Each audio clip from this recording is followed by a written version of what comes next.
Hi everyone, I'm Professor Particle, and I am a sap for science. That just means I really love science. And one of the parts about science that I love the most is plants and flowers. Your teacher told me that it was time to learn a little bit about flowers because it's spring and flowers are everywhere. In the springtime, lots of plants and flowers grow really well.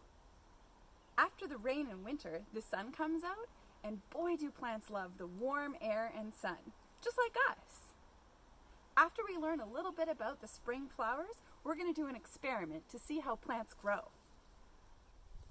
Maybe a lot of you know about flowers from gardens and parks in your neighborhood, but did you know that lots of flowers grow in the forests and fields around us? These are called wildflowers. Dandelions are not a weed, but are actually a wildflower. How cool is that? Time for some real talk. I know it's kind of hard to go outside and play in the forest like we'd like to right now, and we kind of have to stay inside, or really close to home. So I thought I would take you on an adventure in the forest with me. There's a forest right behind my house.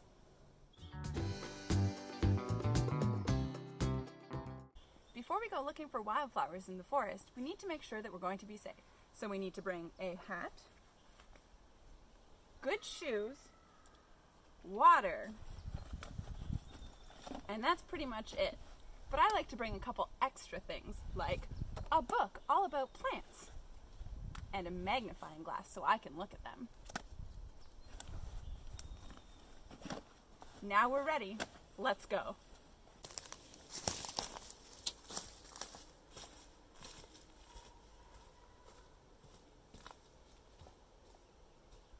There are so many flowers in spring, and they do different things. Some flowers actually make fruit. Did you know that this apple once started as a flower? Yes. Let's go see if we can find some wildflowers that actually make fruit. Come with me. Whoa, stop. This is a salmonberry.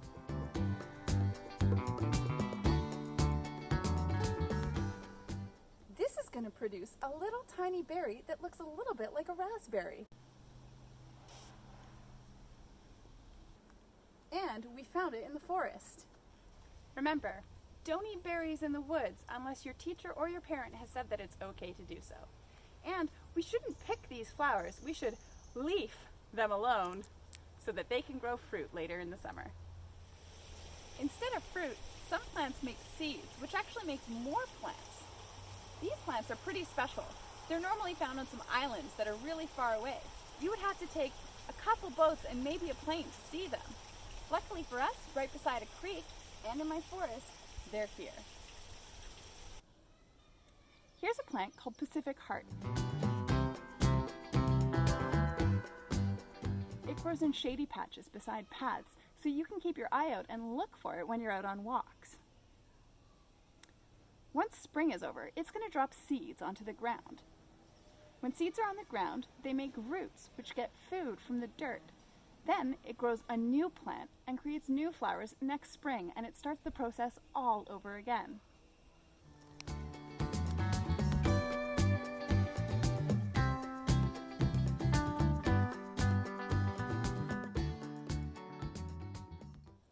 What's the point of flowers that don't make fruit for us to eat? Well, they make food for birds and bees and other bugs and slugs to eat. So why do we need plants? Well, they give us food, they give us something beautiful to look at, and trees even do this really cool thing where they take in chemicals in the air and they produce oxygen. You and I need oxygen to breathe. Trees are like the ultimate recyclers. Guys, I don't know about you, but learning about plants has been a treat.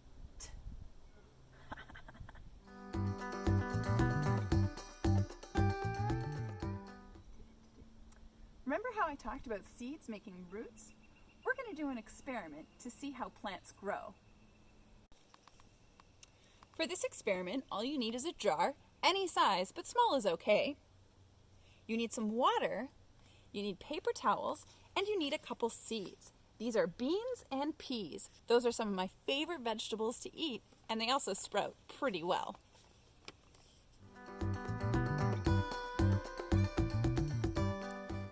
first, we're going to take the paper towel and we're going to take our water and wet it.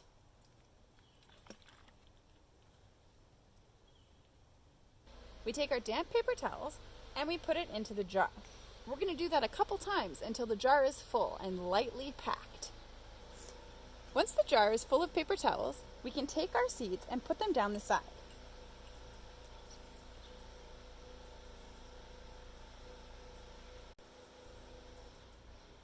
Now we have all of these seeds down the side of our jar between the paper towel and the jar. We're going to take our lid and close it up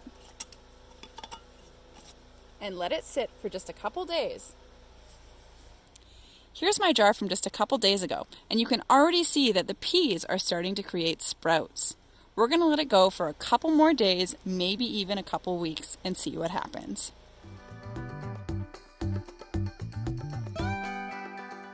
I'm so glad you guys were able to do an experiment with me today, learning all about how plants grow from seeds. Can you think of some other wildflowers that you might see when you're out on walks? Keep your eyes peeled for dandelions, buttercups, salmonberries, and maybe some others.